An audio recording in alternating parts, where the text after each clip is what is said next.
Assalamualaikum warahmatullahi wabarakatuh.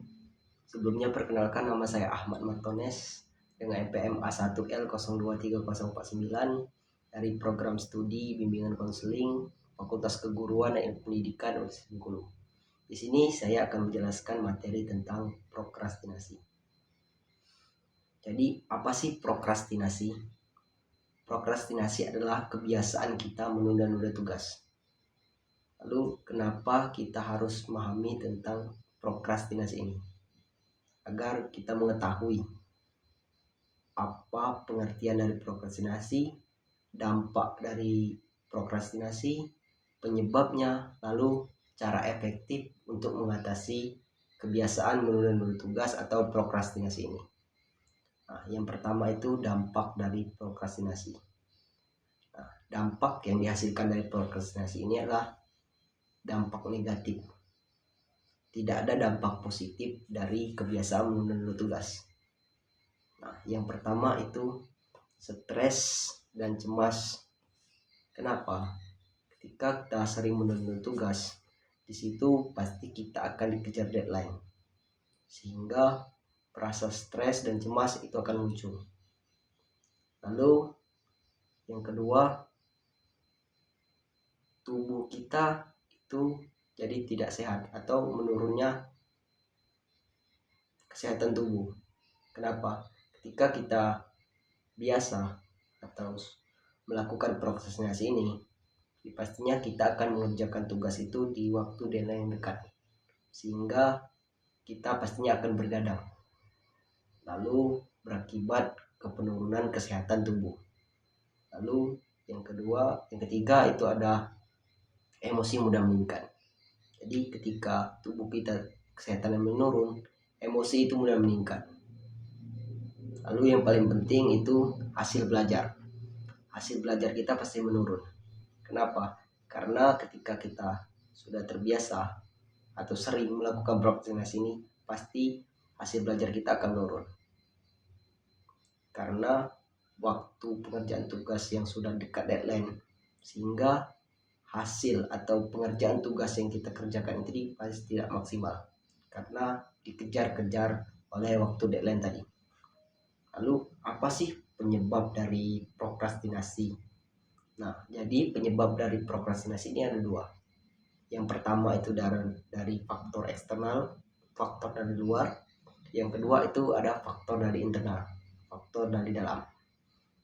Langsung saja yang pertama, faktor dari luar. Pola asuh orang tua.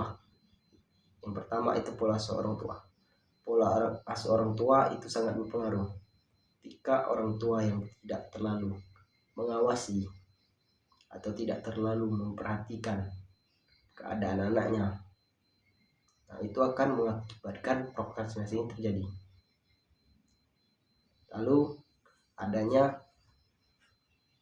faktor dari lingkungan yang kurang sehat, seperti pertemanan yang kurang sehat.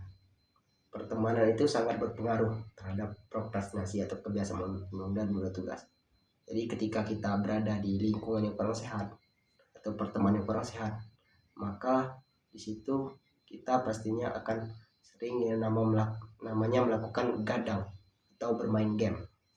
Nah, ketika kita berada di sana, pastinya akan ada ajakan-ajakan dari teman untuk keluar malam ataupun bermain game, sehingga kita akan menunda-nunda tugas gitu tadi. Lalu yang kedua itu faktor internal, faktor dari dalam. Nah, untuk faktor dari dalam ini faktor dari dalam diri kita sendiri. Yang pertama itu ada motivasi yang sudah menurun.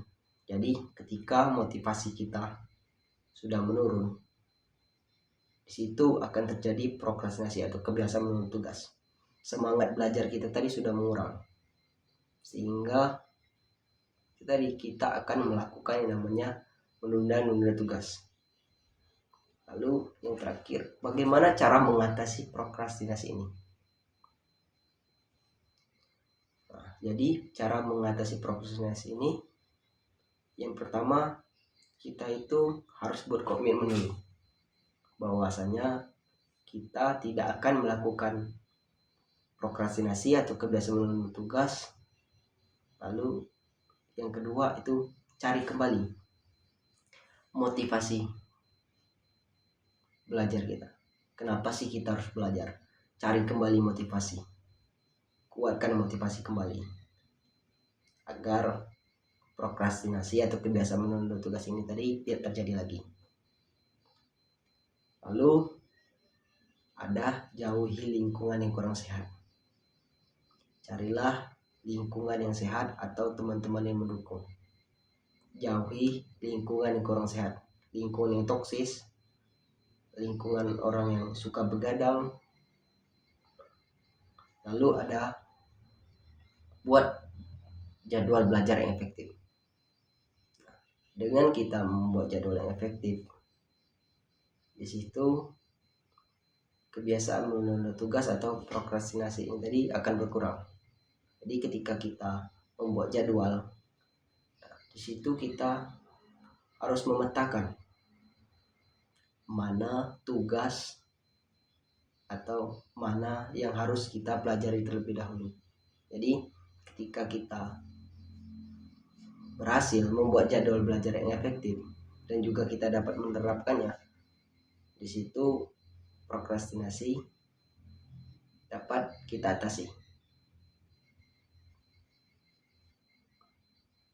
Mungkin itu saja penjelasan saya tentang materi prokrastinasi. Saya akhiri, wabillahi taufiq wal hidayah. Wassalamualaikum warahmatullahi wabarakatuh.